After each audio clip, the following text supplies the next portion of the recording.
در آغاز زمان جایی دور در زوایای بیپایان کیهان خداوند یگانه دست به خلق زد. از ذات بی‌نهایت خویش دو وجود پدید آورد: نوران خدای نور و زیبایی و سیان خدای تغییر و دگرگونی.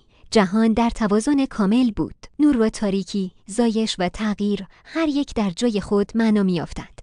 نوران قدرت خلق داشت در حالی که سیان قابلیت دگرگونی و تغییر هر دو مکمل یکدیگر بودند، چون دو نیرویی که با هم رقص کیهان را کامل می‌کردند. اما روزی در دل تاریکی سیان اندیش‌های به وجود آمد، اندیش‌های از جنس سخاوت و بخشش. او تصمیم گرفت قوانین را اندکی تغییر دهد تا زیبایی‌های تازهای خلق شود، بیخبر از آن که کوچکترین تغییر می‌تواند توازن را برهم زند. و چنین شد که از شکاف این توازن موجودی تاریک و خبیث به وجود آمد: شیطان. او زاده بی‌نظمی بود، موجودی که وجودش با خود آشوب و ویرانی به همراه آورد. وقتی شیطان جهان را به آشفتگی کشاند، نوران سیان را مسئول دانست. او معتقد بود که تصمیمات نابجای سیان این موجود پلید را پدید آورده است. اما سیان با قلبی آکنده از صداقت گفت: من تنها خواستار خوشی و زندگی بهتر و پربارتر بودم. نیتم بد نبود. این اختلاف جنگی بزرگ را میان نوران و سیان آغاز کرد. ارتش‌های نور و تاریکی با یکدیگر درآویختند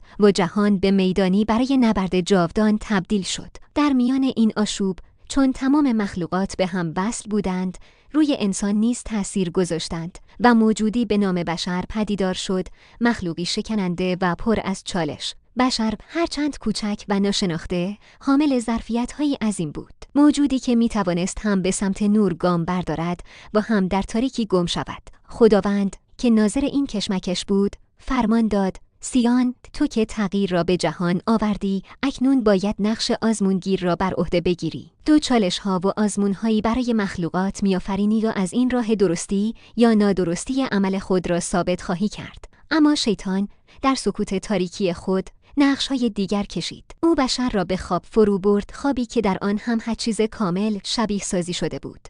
بشر در رویاهای شیرین و فریبنده خود غرق شد، بیان که بداند این خواب دام شیطان است. با این حال تمام بشر تسلیم خواب نشدند. در میان آنها گروهی بودند که از عمق خواب برخاستند. آنها حقیقت را دیدند، دام شیطان را شناختند و بیدار شدند. بیداری مانند نوری در تاریکی بود که دلهای دیگران را به لرزه انداخت و جرقه امیدی در دل جهان زد. این بیداران بشرهایی بودند که تصمیم گرفتند در برابر شیطان ایستادگی کنند. آنها سپر به دست گرفتند و شعله نبردی تازه را برافروختند. نبردی که قرار بود پایان بخش این آشفتگی بزرگ باشد. و چنین بود که جنگی بزرگ میان بشر و شیطان آغاز شد.